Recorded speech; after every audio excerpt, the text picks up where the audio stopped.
And the next question is for Mr. Horn. This is a follow-up question to the question about farming. There is a tension between the freedom to sell farming and, there is a tension between the freedom to sell farming property for development and the overall desire to keep the area rural and to protect our history. Could you tell us a little bit about your views on this tension between that freedom to sell and preserving our rural heritage? I mean, that is a delicate balance. I don't really know if how much government can control that. I mean, free market and family members that have farms look at that. Farming's hard, and the lure to subdivide is vast. The family farm that I grew up on, we subdivided it. There was no reason to pass it down a generation. I wasn't interested in farming. My cousins weren't interested in farming. We decided to subdivide it. Now, I think we can do something at the local level through a comprehensive plan that deals with subdividing of farms and make it a win-win situation for everybody. All three counties do have a different cohesive plan when it comes to that. Calvert County is on a PUD. If you had 100 acres, you could develop 51-acre lots.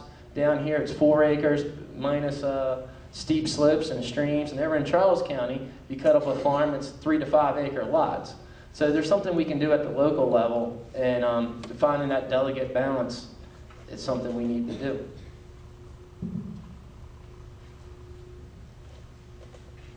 Well, to go back to the farmland again, and we're living at different times now. And you have people that have raised farms, raised up on farms, that have left the farms. And they've left the farms because they couldn't make a living farming.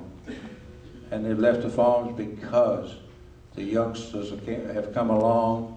Farming is hard work. It's not an 8-hour day. It's 12, 14, 16 hours a day, sun up, sun down. It's hard work. And I hate to say this, but the youngsters that come along don't want to do that kind of work. And they want a paycheck. They want a paycheck every week, not once a year. So they have left the farms and gone out. So the older ones come along, they've got a farm, whether it's 50 acres or 100 acres or whatever it is. There is no labor out there. So what do? They've got something, they got it, and the developers come along, and the land values have gone up, and farms that were worth $100 an acre 10 years, 15, 20 years ago, now worth $100,000 an acre.